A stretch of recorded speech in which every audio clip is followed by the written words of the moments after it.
जीवन है तो लक्ष्य तो होंगे, यदि लक्ष्य है तो मार्ग तो होंगे, यदि मार्ग है तो बाधाएं तो आएंगी। और इसी पर निर्धारित है कि हम जीवन में सफल होंगे या असफल, यश के भागी होंगे या तिरस्कार के। मान लीजिए आपको एक कार्य करना, आपको पर्वत पर चढ़ना। अब मार्ग के फिसलन आपको कई बार गिराए, चट्टाने आपको कई बार चोट दें। अब ऐसे में करेंगे क्या? सामान्य व्यक्ति चुनता है प्रतिकार, उस पर्वत को ही नष्ट कर देने का विचार करता है, उसकी नींव को ही खोद देने का विचार करता, किंतु पर्वत को तो कोई नष्ट ना कर पाए, तो असफलता के साथ साथ अपयश का भी भागी बन जाता। दूसरा मार्ग है परिवर्तन। यदि आप उस पर्वत को खोदने के स्थान पर उस पर सीढ़ियां बना दे तो आप भी उस पर्वत पर चढ़ सकते हैं, कोई और भी उस पर्वत पर चढ़ सकता है, आने वाली पीढ़ी भी उस पर चढ़ सकती है, और यही आने वाली पीढ़ी सदा आपका यश गाएगी। इसलिए जीवन में प्रतिकार नहीं, परिवर्तन चुन, बदला नहीं, बदलाव चुन। आपकी ये बाधा आपकी मित्र बन जाएगी। राधे राधे। संसार में सबसे अधिक पवित्र माना जाता है गंगा जल को। कभी सोचा है क्यों? क्योंकि गंगा जल का आविर्भाव ही शुद्ध होता है, उसका जन्म शुद्ध होता है, जहां से उसका प्रारंभ होता है वो शुद्ध होता है। और प्रारंभ का शुद्ध होना अति आवश्यक है। हमारे जीवन में प्रारंभ होता है हमारे विचार से। अपने विचार शुद्ध रखें, क्योंकि इन विचारों से बनते हैं आपके शब्द। आपके शब्द शुद्ध रखें, क्योंकि इन शब्दों से आपके कार्य संपादित होते हैं। आपके कार्य शुद्ध रखें, क्योंकि ये कार्य बनाते हैं आपका स्वभाव। स्वभाव से बनती हैं आपकी आदतें, और आदतों से बनता है आपका चरित्र। और ये चरित्र संसार के समक्ष आदर्श के रूप में आता है। तो विचार से आदर्श तक की यात्रा शुभ तभी होगी जब आपके विचार शुभ होंगे। तो इस संसार में, इस जीवन में आपके विचार शुभ रखें, शुद्ध रखें। आपका मन प्रसन्न होकर बोलेगा राधे राधे।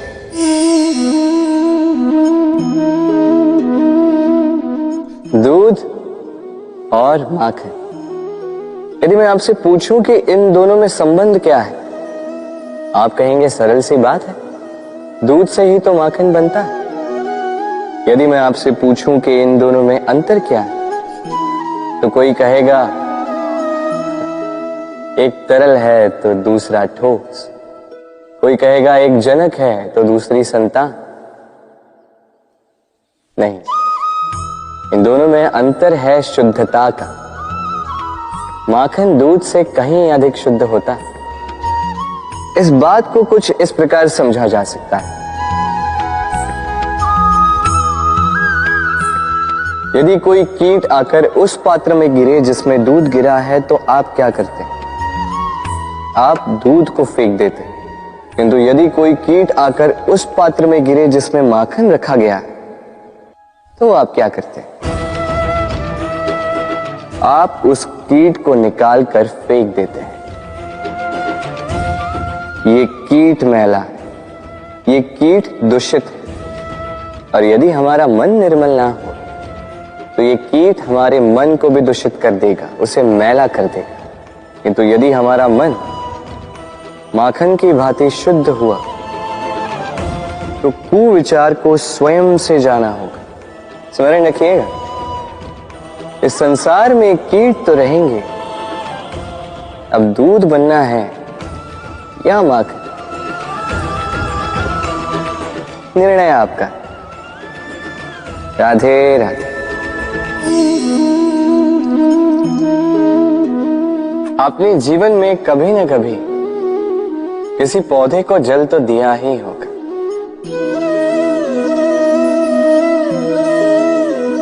कभी मन में ये प्रश्न नहीं आया कि हम पौधे के पत्तों को, पुष्पों को, डालियों को, उन्हें तो हम कभी पानी नहीं देते, फिर भी कैसे उन तक पानी पहुंचता है, फिर भी कैसे वो जीवित रहते। आप कहेंगे सरल सी बात है, ये कैसा प्रश्न पूछ रहे हैं। जड़ को पानी दो तो वो पौधे के अंग अंग तक अवश्य ही पहुंचेगा, है ना। कुछ इसी प्रकार होते हैं हमारे कर्म, हमारा प्रेम। यदि निश्चल भाव से कर्म करोगे, सेवा करोगे, तो किसी न किसी रूप में स्वतः परमात्मा तक पहुंचेगा ही। आत्मा के भीतर से प्रेम करोगे, स्वतः छलकेगा ही और दुगना लौट कर भी आएगा, इस पौधे की छाव की भांति। तो मन और आत्मा से कर्म करें, मन और आत्मा से प्रेम करें, आनंद ही आनंद होगा। राधे राधे। इसे कौन नहीं पहचानता, ये है रोटी। यही तो है वो कारण जिसके लिए मनुष्य दिन रात कड़ा परिश्रम करता है। ऐसे देखा जाए, यदि ये रोटी यूं ही मिल जाती तो मनुष्य कदाचित कुछ कार्य ही नहीं करता, कष्ट नहीं करता, जीवन में परिश्रम ही नहीं करता। वैसे एक बात तो है, ये रोटी केवल भूख ही नहीं मिटाती, जीवन की बड़ी सी बड़ी सीख दे जाती। अब तनिक सोचिए, ये रोटी आपको स्वादिष्ट केवल तभी लगेगी, ये रोटी आपके स्वास्थ्य के लिए अच्छी केवल तभी होगी जब ये दोनों ओर से ठीक से सेकी जाएगी, है ना। हमारे जीवन में संबंध भी कुछ इसी प्रकार होते हैं। यदि दोनों ओर से अच्छे से निभाए जाए तभी आपको आनंद देते। इसलिए केवल पानी के लिए आतुर न रहे,